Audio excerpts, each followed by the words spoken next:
before 10 o'clock. Or after the Well, other. Madam Mayor, it's 8:33 and we are live. Nothing good happens after midnight. Good morning, everybody, and welcome to the pre-agenda meeting of the City of Lake Worth Beach for today, which is the 12th of July, 2024. Can we have the roll call, please? Mayor Betty Resch. Here. Vice Mayor Sarah Maliga. Present. Commissioner Christopher McVoy. Here. Commissioner Mimi May. Here. Commissioner Reynaldo Diaz. Here. Okay, great. Thank you. Well, these are sort of casual, and I like the idea that we're doing it. The agenda meetings and it'd be interesting to hear what everyone has to say. Someone said, well, the agenda meetings are really for talking about what's going to be on the agenda, which is true. But I think it's also good that this is our chance to chat about different things that are on our minds. So who has something burning that they want to start with? And Chris, you're only here for half an hour. Is that true? No, and I owe everybody a huge apology, and I should ship them all coffee because I screwed up. I had thought when I talked with Jamie at the beginning of the week that my Treasure Coast thing was today. I found out it is tomorrow. I mean, next week. And that was the reason for pushing it up to 8:30. So I apologize profusely. I don't know how I got it confused, but I did. Well, I can tell you that I just got my schedule for school though, and even if it is at 8:30, I can do it no matter what week it is. So. Oh, good. I know. I'm so glad to hear that. What time do you get out? What time do you get out of school? Is my question. Exactly. I'm not for the 8:30 either. Okay, well, we'll see. I mean, obviously we're all here and we can figure What about it out. 9? I can do 9. It's fine. 9 is better. It's a nice round number. But you can do 9 o'clock. You can, for sure. Okay. Yeah, because at 10. Yeah, I can do 9. And you'd have a whole hour. Yeah. Okay. Because the class doesn't start till 10:04. As long as I get off right at the thing. Perfect. I mean, 8:30 would be better, but if that's too early, I get that. Listen, I don't care. I kid a lot. And 8:30, I mean, I'm home in my house, so it's not like I have to go anywhere. I just have to get my blind poodle fed before 8:30. So actually, let's do 8:30 if it's fine. If other people. So Jamie, what about you? As far as the time? Yeah. I could do 4 a.m. if you guys wanted that. I'm always available. So whatever time fits everyone else, we will make it work. On Mayor, I object to 4 a.m. Well, I'm usually awake at 4 a.m. So, before I go back to sleep. Anyway, does anyone have any burning things that they'd like to bring up? Any this morning? I see Miss May. Can I just ask from Jamie, there's a lot of talk and I've gotten a lot of emails about the beach, right? The Palm Beach Island. The sand thing. Sand and the trucks and can you review the length of time that situation would be happening and how it's going to affect the beach and how it's going to affect our residents? Yeah, so basically the only thing that's happened is the town of Palm Beach went to, they initially came to us with a small figure in order to utilize the south end of our beach for the renourishment south of us. We kind of went back and forth and we asked for a substantial amount more than they were initially offering. That amount ended up being $80,000. They went to their commission, which was in the Palm Beach Post this week, and basically asked them if they were amenable to providing the city with that amount of money. It's basically like a donation for us allowing them to use the south end of our beach. That's all that's happened at this point. So before this could even go any further, they had to get, the okay from their board. That's it. There's still an interlocal agreement that needs to be done. We would have to approve the operational plan. We would have to do a lot of things for this to even come into fruition. But this was kind of like that first step. So there's a reason this hasn't really been discussed yet because it hasn't started. Like we haven't gotten to that discussion point yet. But they initially said, I think they were looking at 1,500 truckloads and 100 trucks a day or so. So we're talking probably about 15 days, depending on weather and everything. They said it could be up to, 20 or 25. But these are just initial estimates. Obviously, they would ramp over the dune. They would use the south end access at the beach, ramp up over the dune, down on the beach, and then head south after that. So this isn't really by the pier. This isn't even just south of the pier. This is on the very south end border of our beach. So it shouldn't really affect anyone on the beach further north than that. Obviously, everything would need to be put back to like or better condition. We would utilize that 80,000 to do some of the things that we need to do on our beach anyway, which is replace the ADA ramps, redoing the stairs, the beach access from the down the dune on the stair, and things we were gonna have to pay for anyway. So and I've seen some of the comments that we should have asked for much more and this and that. For basically 2 weeks of work, we couldn't say, rebuild our pool or request just something absurd because it's just not realistic.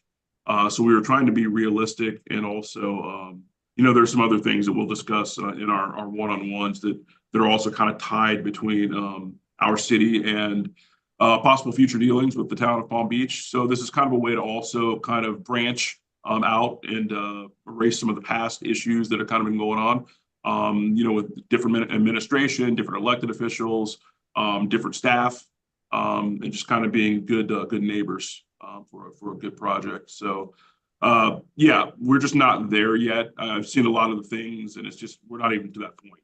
And ultimately, if we look at the operational plan and say, well, we just feel that's going to be way too intrusive, we haven't committed anything yet. So everyone's really in front of this thing before it's even started. And that's never happened before. It has never happened before. Never happened before. People have never taken a schnibble of information and blown it up to something completely unacceptable. Right. But obviously, once that gets to a point, that's all going to come forward to all of you anyway, to vote on like an interlocal agreement and all that anyway. So they're not staging. They're going to drive up and drive back. They're not going to park in our parking lot. Correct. That is correct. Jamie, my understanding from that you had talked about, there are repairs that we need to, stairs and ramps and stuff for that, and that came to about $80,000. I mean, is there a connection between? We basically looked at how much it was going to cost us to replace we're talking about the wooden stairs and the wooden ramp, the ADA access and all that. We basically put some estimates together to see what it was going to cost to basically do that amount of work. And that was what was based on what we asked. Okay, so, well, I'm sure you'll keep us updated, and just to the folks out there, please don't panic before we actually have the facts. It's so much easier. I don't know. And obviously there'll be full-time flagmen also out there. So yeah, it's not going to be And it's after turtle season. Correct. They're looking at what was the date? It's 2025. See, I was looking March, April-ish of next year. Well, it would have to be, it couldn't be turtle season. That would be obviously whenever turtle season starts around then. Okay, I see Ms. Malega has her hand up.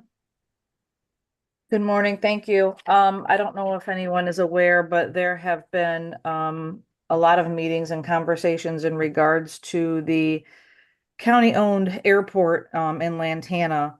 And I have been in contact with Hank Poski, who is the not representative, but basically the ears of Murray Hills, some of the Rollo residents, and he's been attending these meetings along with the lady May Adams, who's the president of unincorporated Lake Worth area. He's been going with the mayor of Atlantis to these meetings in regards to the airport and the noise abatement agreement that they're trying to come forth with. The problem is that most of the runways go right over Lake Osborne and Murray Hills area, and they've been combating helicopter pilots doing their practice hovering over residents of Lake Osborne and Murray Hills. And he's been keeping me abreast of the situation. I've asked him, and I asked Jamie if he could come do a presentation to the commission, just so the entire commission and the residents are all aware of what's happening. The county owns the airport. Unfortunately, there is not an air traffic controller there, which as somebody who used to be a flight attendant is astonishing to me, because we have so many people who speak different languages and they rely on the pilots communicating with each other on who's taking off and who's landing. And there's a huge safety factor there. But they're really more concerned about the noise abatement. I've actually had a meeting with him 2 weeks ago. We had coffee. I made sure that he has reached out to all the people who are much higher than us on the state and the federal level to make sure that their voices are heard. Because right now he feels like because it's a county-owned airport and it's not in the city limits of Lake Worth Beach, and the Lantana mayor, I guess, only attended one of the meetings. There's a little bit of frustration amongst the people who live around Lake Osborne. And I just wanted everyone to be on the same page. So I would just need consensus for him to be able to come in, bring the map in, show the runways, and kind of give everyone a 30,000 foot overview of what's really happening at that airport. So this is actually happening over our residence. Correct. Right. Yep, correct. Is the helicopter thing new? I've never heard about the helicopter hovering. Nope, they've been teaching helicopter classes there for years. But part of the noise abatement that the residents are fighting is that in the agreement with these schools, it says that they are not allowed to do any maneuvering or any training within, I think they have to be, it says east of Federal Highway. And they're not. They're literally doing it right over the park. And practicing their maneuvering and their, so they basically want them to go out to the ocean and do it over there. Well, so the east of Federal Highway is over our other residents. So what Right. advantage? But I think that east of Federal Highway is more like go over the ocean, go over the intercoastal and make the noise out there. But again, this is a county-owned airport. This is not a federal airport. So, this is something that I want him to do a presentation because he's been going to all the meetings. He can bring the map of the runways and how the runways disperse over our residents, and just bring everybody in, not just us, but all the residents up to speed on what's happening. Okay. So I would need consensus before he could get added to the agenda. Would that be a presentation then he would do? Yes, he did a 10-minute with a slideshow showing their current map, what they're, I guess, providing as their, it's called the Part 150 Noise Compatibility Planning Study. So there's a couple maps that will come along with it and some data in regards to the aircrafts that are taking off and landing. Okay, thank you. Sarah, Right. Sarah, who is the person again? His name's Hank Poskey. He is he sits on the board of Murray Hills. He also is on the Planning. our planning and zoning board. He's a resident, but he's just been Great guy. going is the eyes and ears and the voice of that area. Yeah, he's been really diligent about that. He's a great guy. So do we have consensus to allow him to, since it does affect us, come up for a presentation? Okay, Yeah. yes, I see the shaking of heads. I think you've got it, Sarah.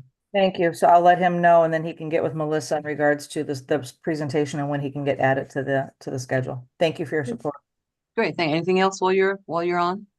I don't love 8:30 a.m. meetings for the person who doesn't sleep very well. I think well, is 9 different though? I mean, really? I whined about it too, but really 8:39. Whatever the census says. I also feel bad for staff because the typical workday doesn't start till 9 a.m. and then Well, that was my question of Jamie. That was why I asked. we have to have Melissa here, Mr. Perry. Well, we'll Our day starts at 8, Vice Mayor. I was like, Yeah. I wish our day started at 9. right. Yeah, I was gonna that'd be say, I think nice. it's 8 o'clock, not 9 o'clock. 9 to right? 4. Let's just- Consensus? 9 to 4? No, okay. It's 8 to 5, Madam Vice Mayor. Okay. So that means at 5 o'clock from now on at every meeting, you're just gonna log off and leave? Yeah, right. Not if I like my job. Really. That's all I have. Thank you guys for your support. Okay, thank you, Sarah. Let's see, 1, let's go to 2. Chris, anything? Yeah, I think all of you are in receipt of fair amount of carefully thought out communications and some attachments regarding an potential addition to the emergency addition to the agenda for the 16th. And I was just looking to get a sense of whether people are receptive to that or not. And this is about a ceasefire resolution? Correct. Okay, we've discussed this. And I think the general consensus was we were not going to do anything like that. I personally agree with that. I don't think we should do it.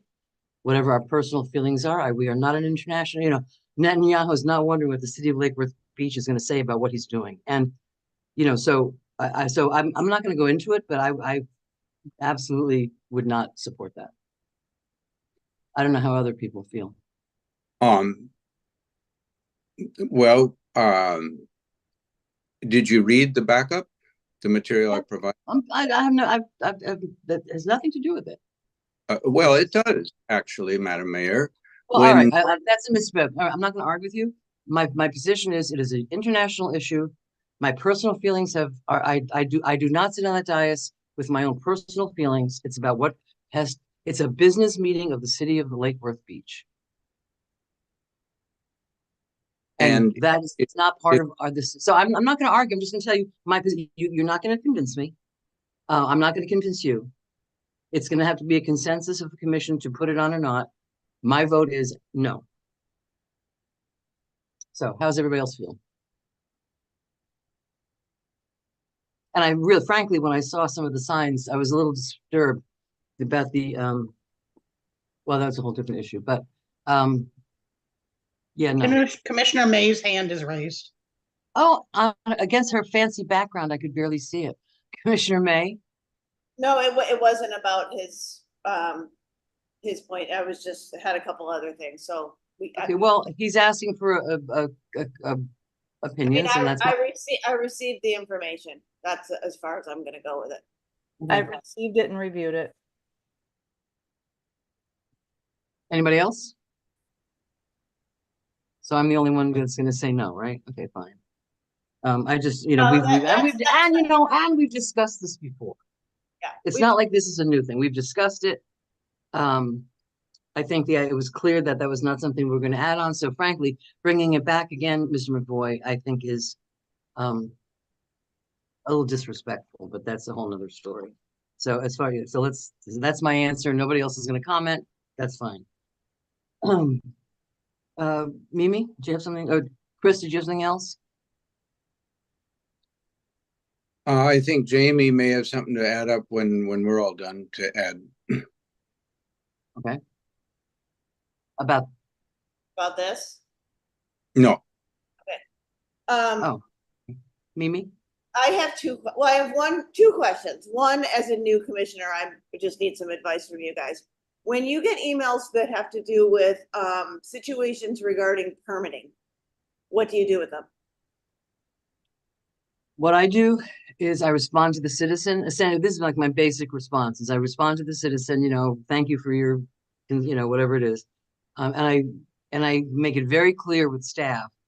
I forwarded them to Jamie and what other department head might be interested, if it's water, permitting, whatever. Yes, that's my question. Who is the head of permitting? Well, Jamie Brown is the head of everything, and we don't go directly to, here's my feeling about this. Okay. Jamie reports to us. We have to be we walk a fine line between operation and policy. So what I do is, I just forward the whole thing to Jamie, and if it's William or whoever else it is, and also Mr. Perry, I always include him. And it's just, I'm not adapting this position or this complaint. I'm just asking you for information. And generally speaking, the staff is very responsive in getting back to us. They didn't apply for the permit. I mean, they applied for a permit, but the permit was incomplete. Because there's always more information than you get, which that's fine. So that's how I handle it. And then I try to come back. I try to find out what happened. And sometimes the citizen will call me back or email me back and go, "It's great, thank you," or "That didn't help me," or something. So I think Jamie. I will usually just take the email and forward it to staff, as the mayor just said. But I will respond to the person who sent me the email and CC staff. So I'll say, thank you for your email. I've included, City Manager Brown on this email. And then recently I've gotten a slew of some stuff with addresses and stuff. So I've just printed those out, circled them, and gave them to Mr. Perry and Mr. Brown. So they have a physical, something in front of them, and then they'll follow through with me on my next one-on-one and let me know what's happened. Excellent. But yeah, usually always respond to the person who's emailing you or calling and just say, we're looking into this. I've given it to the appropriate staff. Okay, thank you. The other thing is then to piggyback on that, Jamie, when are we going to be doing the the Department 101s. I was just gonna mention that. Go ahead. Because we're, yeah, Department one-on-ones as far as the budget? Or as No, far- as far as the presentations from each department, remember, they're gonna do like permitting 101 Oh, you're talking like the municipal, like institute? Like for if you're- us, not for Oh, the, for just all of you. Okay, yeah, we'll get that scheduled. okay, We're trying to, we have a lot, we're trying to work through the schedule and everyone's different, schedules right now. yeah, I have mine, so I'll be able to tell you what days I'll be on. Okay, and we're meeting later on today, so that'll be helpful. Okay, Trying and to the fit all this in. the only other thing I have is I'm getting emails regarding the CRA meeting the other day, and then we have it on our agenda for Tuesday, is the Pinnacle Housing. right. I'm getting concerns regarding a concentration of affordable housing in the South End. And they would like mixed use housing, not just affordable housing developments down there. And because they don't want to have a concentration of poverty in one specific area. So I'm Yeah. just bringing that forward to you guys. This is what I'm hearing. I don't know if you're hearing it, but something for us to think about when we think about this project, adding on to the Madison Terrace, adding on to the other ones that are already going in there. I hear what you're saying, and I got the email as well, Commissioner May. We all but, did, I guess. you know, with all due respect to everyone's insight, as somebody who grew up in that economic statute, just because somebody has to live in affordable housing doesn't mean that it's poverty ridden. It just means that we're giving somebody an opportunity to get a hand up, not a handout. And, you know, to me, if you look at what's really affordable right now, it's more than my mortgage. Right. And I can look at what we make in our home and say, some of these apartments that are going out, I couldn't afford $2,700 a month for an apartment, $2,200 a month. I mean, that's just, to me, that's not really affordable, even though that's what, you know, HUD and everybody else says. So I got the email. I understand. I mean, obviously I've been working really hard in my district to make sure that we're elevating everything. But to me, affordable housing doesn't have to look like affordable housing, number one. Number two, doesn't mean that it's encouraging poverty. But to me, the opposite side of that is we need to focus on job creation and getting more businesses in District 1 and creating more opportunities. So I got the email too. And I mean, I support having more affordable and workforce housing and market rent. We need a mix, you know, it's got to be a I guess blend. that's my point. We need a mix, and I don't know if, and I think that this was not just affordable housing. It was low income and extreme low income. Right. So 30%, 50% of AMI. right, and this is something that, you know, well, obviously we're gonna vote on in the future, but just, you know, for me as a mindset is just because something is, you know, there are people who are on disability. There are people, you know, my neighbors right now who can't afford more than $600 to $700 a month because they were veterans or they're on a fixed income and they don't have the ability to make more money. So I hear what you're saying, but just for me, the mindset is not, it's going to blight the neighborhood. It's going to put a roof over people's homes. And as long as the project's done beautifully and we hold them to the same standard as we would workforce housing, which is to me, the important part. I just think that we need to be more open about it and of course, bring the community in and listen to the community and their concerns, but find a good mix. Thank you. I actually spoke with the person that I got the email from yesterday for quite a while about it. And one of the concerns, to me, it's like affordable housing is just such a stressful thing right now that we need to address. One of the things that they mentioned, and we went back and forth about things, but one of the things they mentioned was it'd be nice if there was some sort of retail component to it, because one of the things that that area does need is more sort of new retail, sort of a mix of things. So I asked and actually spoke with Joan about it, and there's going to be artist lofts and things like that. They're trying to put in loft things in it, but I would love to see if it's possible, given the funding, if they could put in some retail, because then there's more foot traffic. There's more, a storefront on that street, not just apartments. Mr. Diaz, what's up? Yeah, I mean, both of you covered it really well. I'm always a big fan of mixed use buildings, and when you use, mixed use as in commercial and living units, for whatever reason, I never understood why, it's really commonplace in other countries. I never understood why here it hasn't flourished as well as much as it has in other countries. Oh, it And doesn't in New York City, right? Let me catch up. In New York City, my it's grandfather's barber shop was on the street and they lived above the exactly store. Right, and that's the way it was. It's that's the way retail, it was for so office, long. apartments. Yeah, So sorry. it's such a good use of space. I'm always a fan of that in terms of, having all of the housing units being affordable. Vice Mayor, you said it really well. We really need to just move away from this thought that the way we're going to solve all of our crime and issues in the city is that we need people who pay more taxes, or we need to move away from affordable housing, things like that, because quite frankly the facts just aren't true. I mean, it's really unfortunate that housing is not a right in this country, because to me it's the other way around. The issues that we have, and more particular, what I'm thinking of is the issues with things like mental health. If you talk to any counselor that works in town, the vast majority of the issues that they're working with in terms of the stresses and the calls that they receive, it comes down to affordability. And so many, if not most of our problems comes down to how much it costs just to live here. And, if you meet the people who are affected and who need this housing, as Vice Mayor said, it's not who you it's not who you might be thinking of that needs these services and this affordability component. It's not what is often portrayed by like certain media and whatnot. So I really want us to move away from that kind of notion that poor people are the root cause of all of our community's problems, because it's just not true. And Hold on. also Stop, stop, stop, stop. Are you saying that that's what I said? Because that is not what I said. Right. not necessarily, but I No, all I mean, said was I got an email from a constituent who was concerned about Pinnacle. That's okay. it.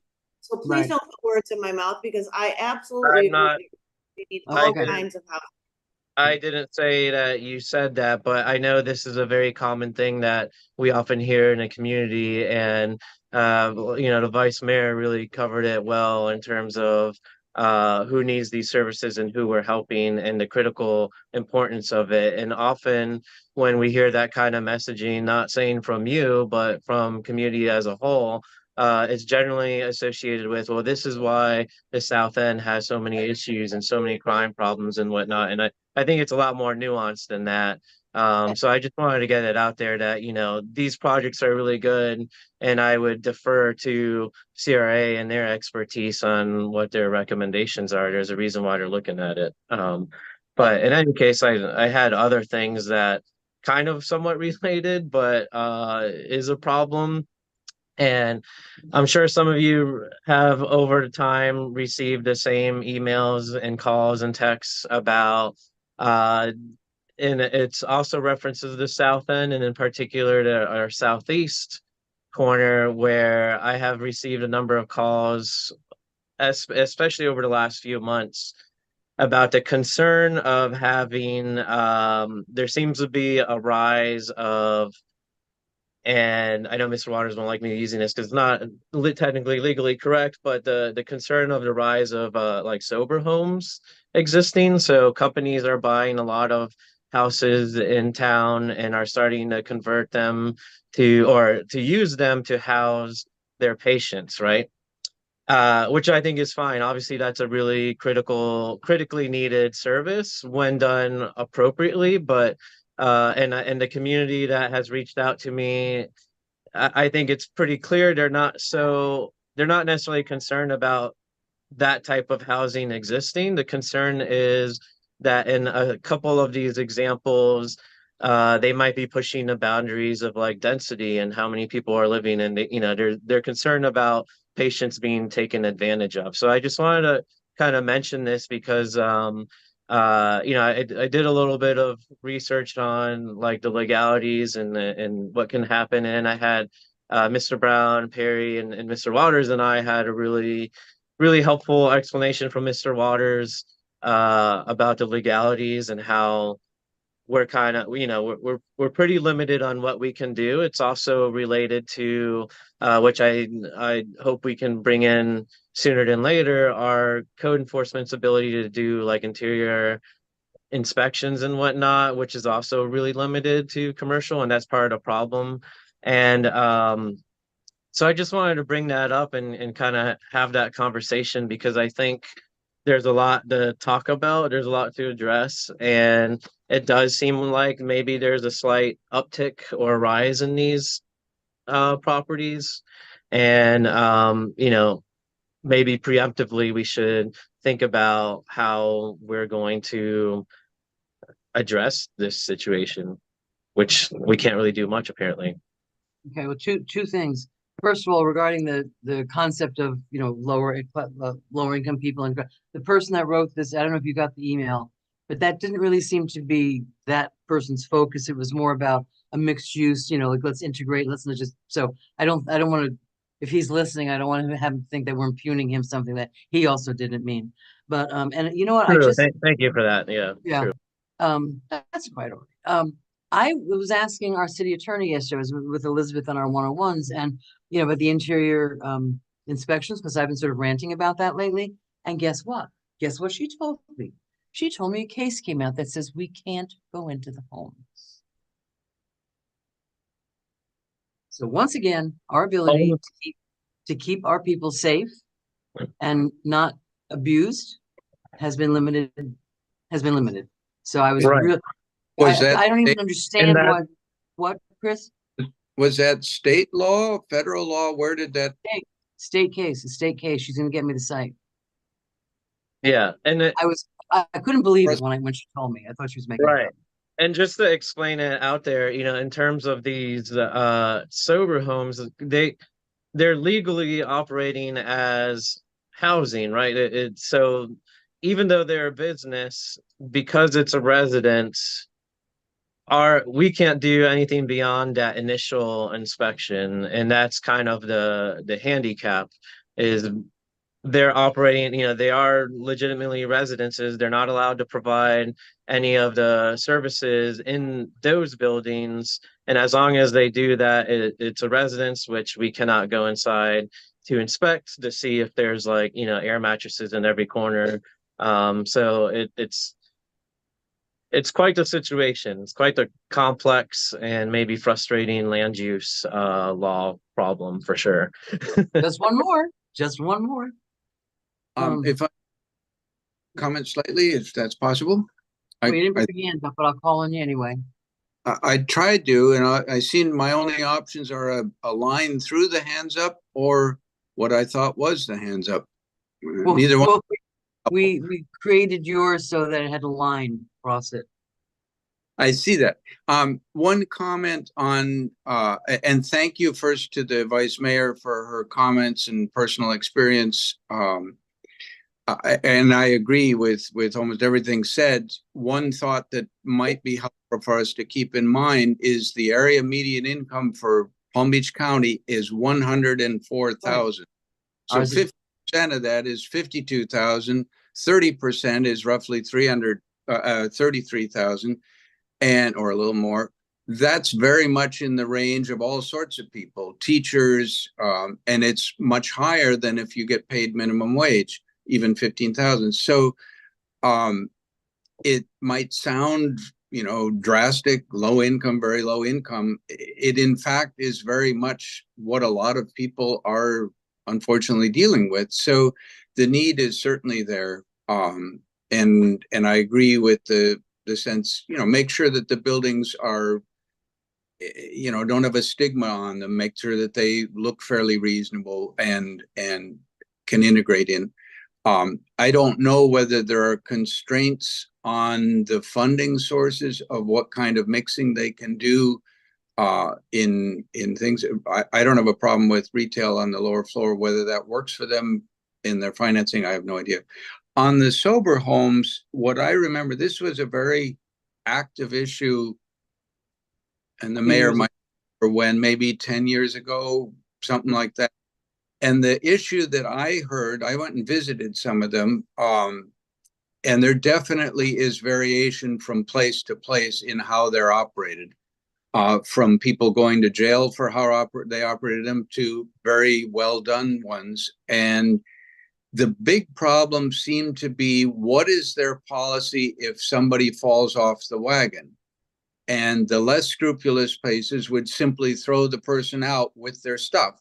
And now you have somebody who's fallen off the wagon, has no resources, and it led to a lot of small scale crime for people who were trying to scrape together money for drugs. It was a predictable sort of problem.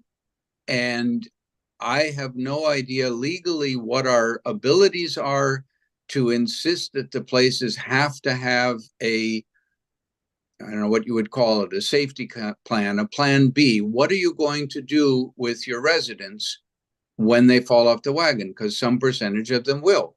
And you throw them out on the street and making them a problem in our city is not a reasonable approach. Nobody's going to disagree with you on that. What control we have over there, things. It's 10 after 9, and I'm just looking at the time a little bit. I want to bring up a couple that. Hey, welcome, Elizabeth.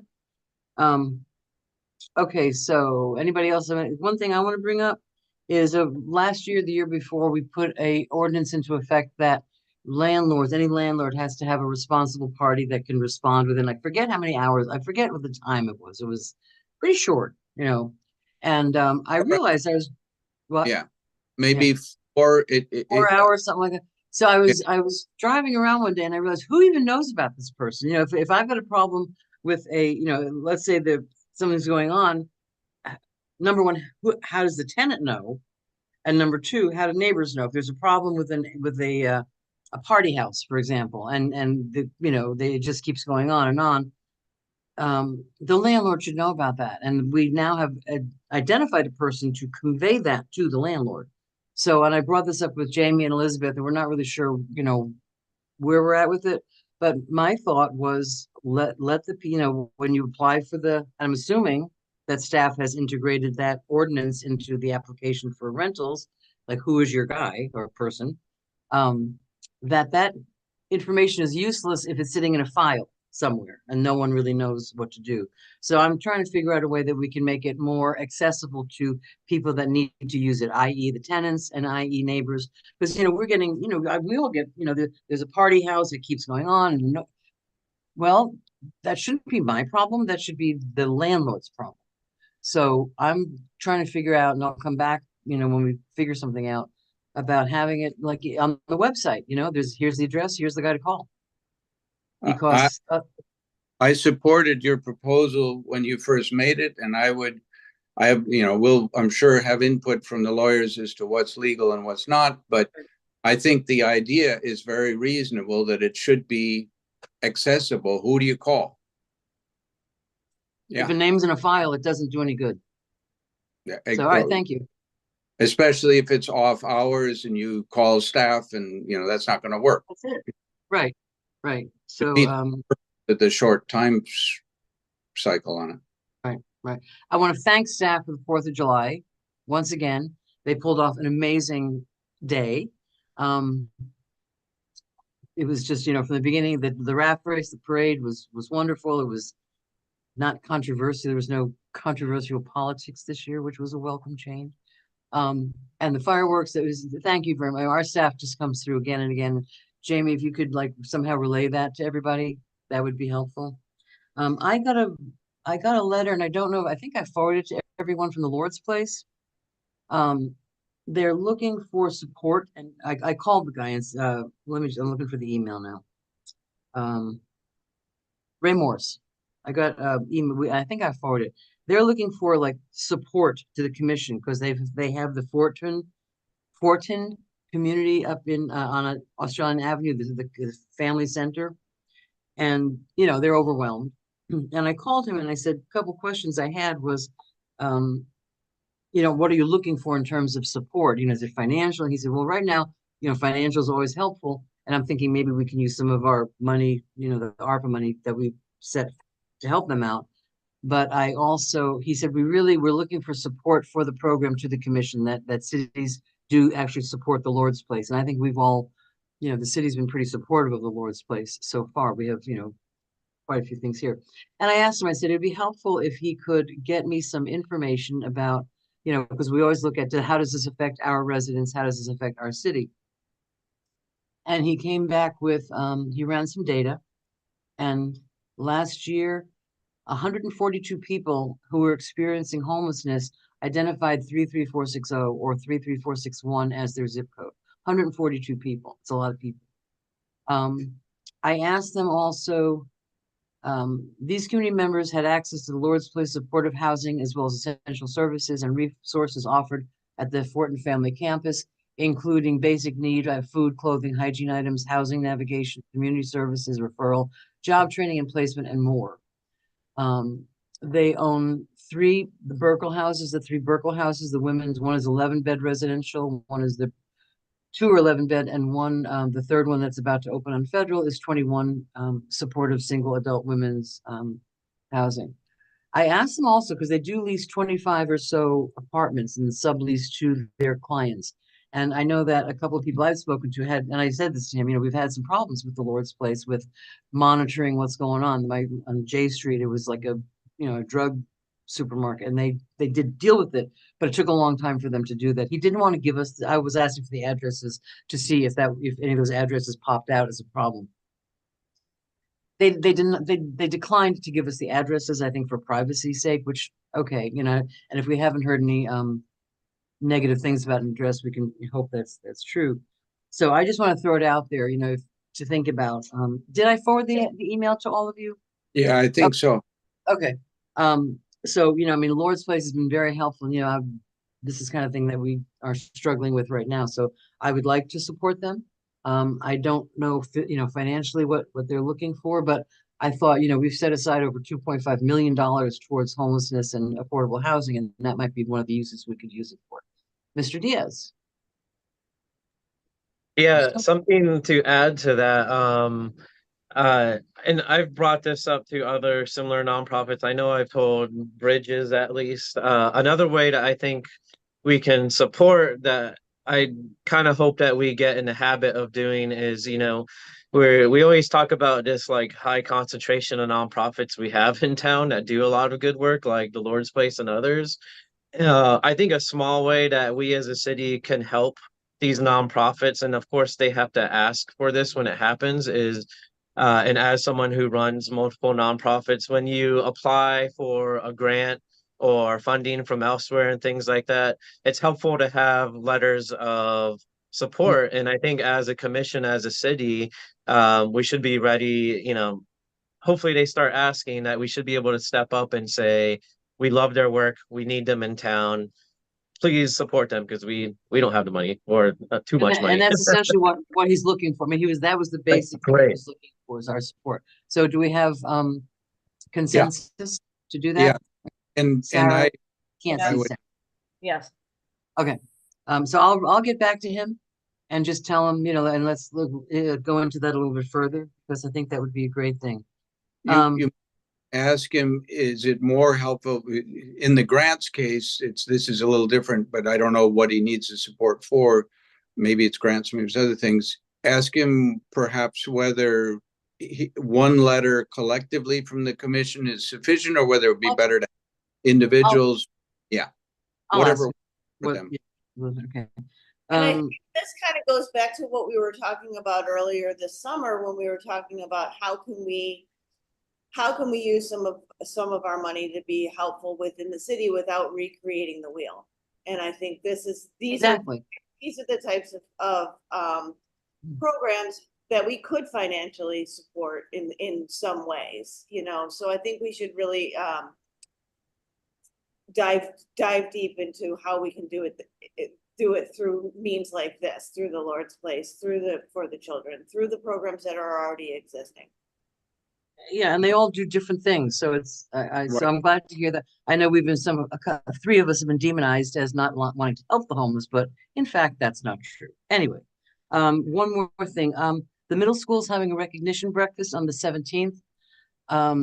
It's a conflict. I was planning on going. I think Mimi and Sarah were planning on going, but we're going to the FMEA conference, so we can't make it. So Mr. Diaz, Mr. McFoy, if you can appear for us that morning, that would be helpful.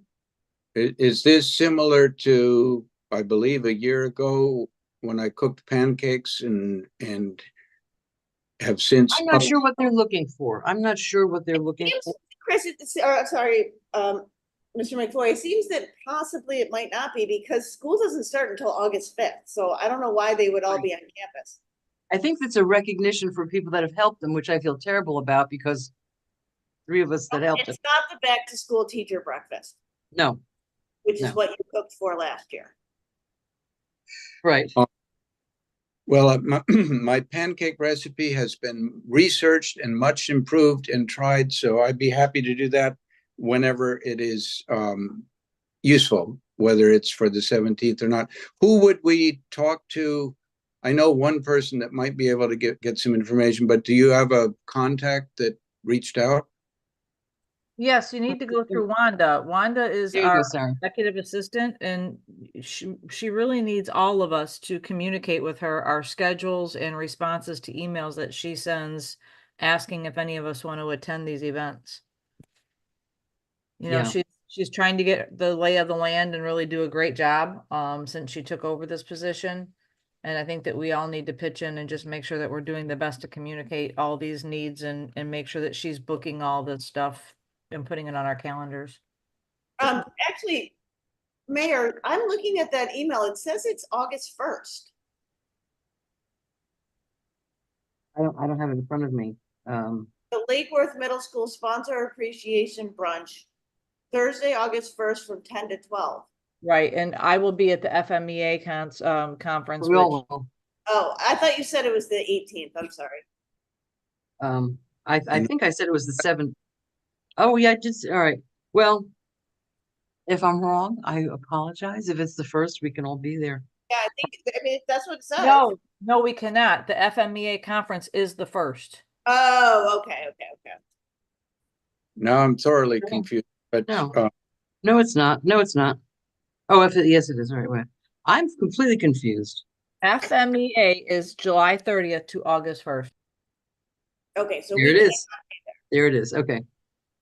All Okay. right, FMEA is not on my schedule. That is why I was kind of right, kind of wrong. Are you going to the FMEA, Miss May? yes. Okay. So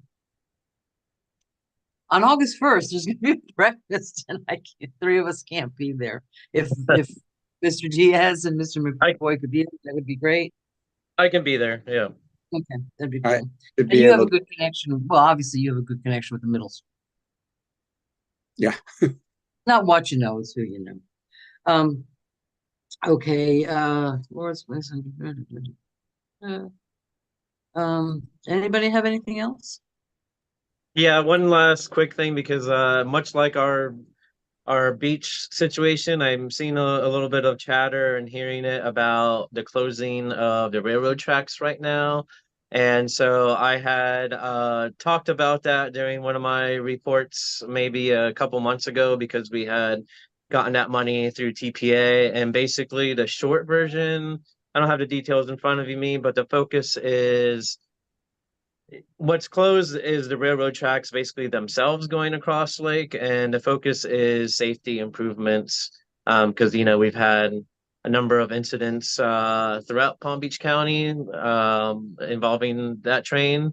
And so the focus is improving the safety technology that's there. And believe me, I get it. It's painful. Yesterday, we had to drive out west to my parents, and Lake Worth Road at Congress was a parking lot, and Second Ave was not much better.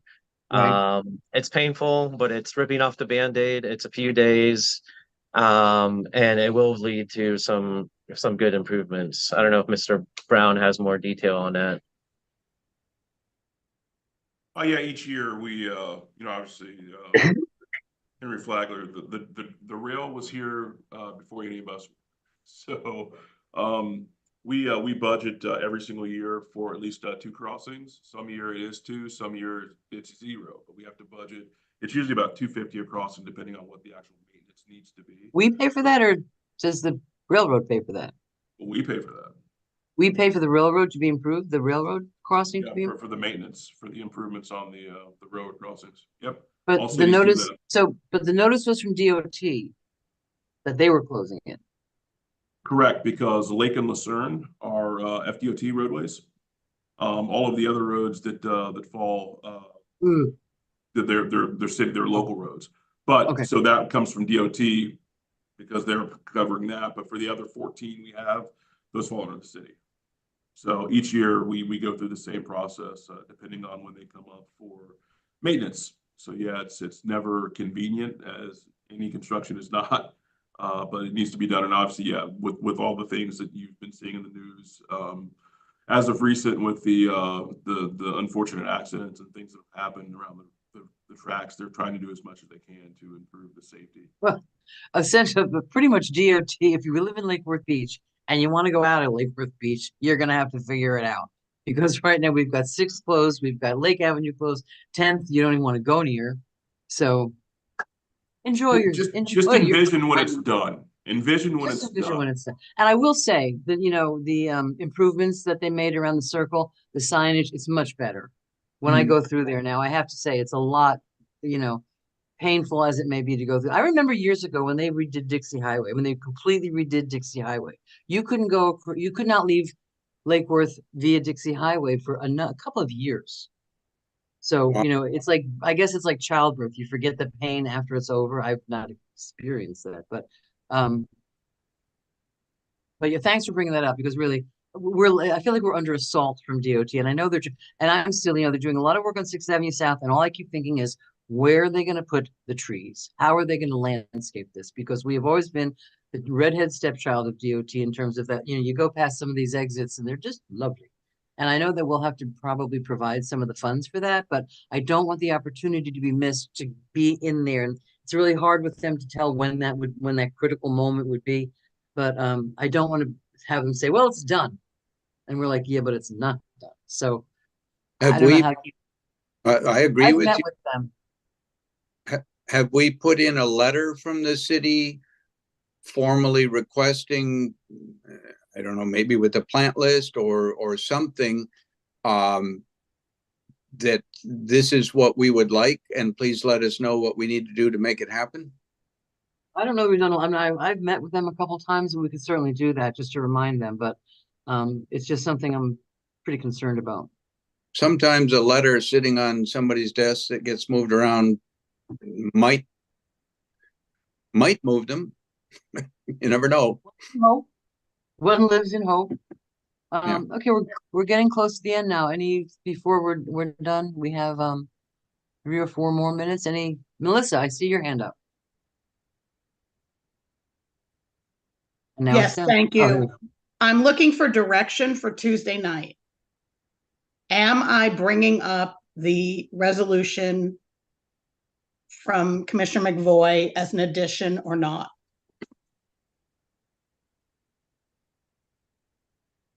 Well, obviously, I asked that it be brought forward. I was a little concerned that this had been requested for a while, and our rules say that if a commissioner requests something, or mayor or staff, it goes on. And I'm only doing it as an emergency addition because I was occupied the Friday of the deadline, but I had understood that it was previously requested, and that request would obviously roll over to the next meeting, but it didn't. So that's where I am on it. Yeah, Melissa, we're just following the emergency process based on our current rules. So I submitted. Right, but since Commissioner McVoy brought it up today, I didn't know if there was consensus. I'll just bring it up then I'll bring it up on Tuesday and see what the vote is. Yeah, that's what the process is. You know, I made sure that I got all the information out to all the elected officials well ahead of the meeting, so people have a chance to review any of the documentation that Commissioner McVoy submitted. And yeah, they'll address it at the beginning of the meeting. Thank Um, you. let's see, anything else? I did have one thing, Madam Mayor. Please. Since we're talking about next Tuesday's meeting, not on the agenda, but in speaking with our city attorney, Christy Godot, because she's going to be covering that particular meeting that night, and not Oh. Elizabeth.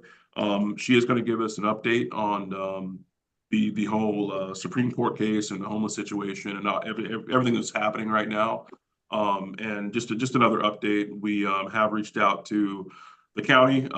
Ideally, it would have been nice, you know, and we will once they get further along in the process, but they are not currently ready to, you know, issue or have presentations as far as what their plan is moving forward as we get closer to October 1st. But as we get more information from them, we obviously are going to be looking to have some conversations. But as of right now, all we can do is really just internally you know, get more updates from our city attorneys and what implications this might be for the city. So that is on Tuesday under the city attorney's report. So we do not have a separate item Great. listed on the agenda, but we will cover that Tuesday. Maria Sachs, Mayor, Palm Beach County Mayor Maria Sachs had a meeting of mayors a couple weeks ago. And it was really interesting because I kind of went there thinking, okay, she's gonna, you know, here, we're gonna learn what they're gonna do, right? And we didn't. She just kept saying housing first is the new mantra of dealing with this. And there's no plan.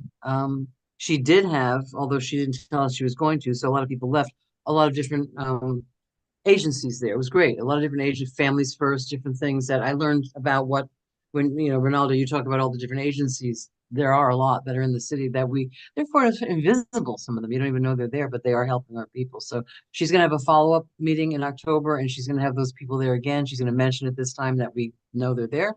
And I'm going to try to get as much information as I can and bring it back. But apparently right now there's not a plan. And I'm very concerned about this whole situation because it's just put us between the proverbial rock and a hard place in terms of how we deal with our own city. So thank you, And Jamie. you know what, and you know That what, Mayor, I don't know if everybody else got the housing report that they sent out last week in regards to what they think. And the hard part is, you know, they said that municipalities can do rent control. I'm like, no, we can't. Right. You know, I'm like, you're putting out information that's not accurate. And then it comes back to us like, well, they said Why you didn't can. you do it? Like, no, we can't. So it was a little frustrating for me to read that report and know that they're putting out misinformation. That was a report from the county. Correct. And, you know, we Yeah. already have unfortunate, you know, there are unfortunate things happening in front of City Hall that, you know, I'm sad to see. And when the county puts out information like that, it just adds fuel to the fire. And, you know, that, you know, we Mm. are all as a body working hard on how to help wherever we can. And when you have the county putting out misinformation, like we can do rent control, for crying out loud, we were ahead of the curve as a city. And we're the ones who wrote the first resolutions to protect people from rent raises. And we had that taken away from us. So, you know, I was a little frustrated when the county put it out. But there was some good information in it. And I did share that report with Joan at the CRA and asked her to share it with the board members as well. Yeah, it was, yeah. Okay. So if there's nothing else, I leave you to it. Everybody it's Friday. We're gonna have a great weekend. See you on Tuesday. Any parting words from anybody? Any Yes, pearls I of have wisdom? parting words. Remember, Okay. there's a 5 p.m. closed door session. Right. Thank you. Oh, by the way, I have a full day trial that day. So I'm going to tell the judge in the morning, I really got to get out of here by, bless you.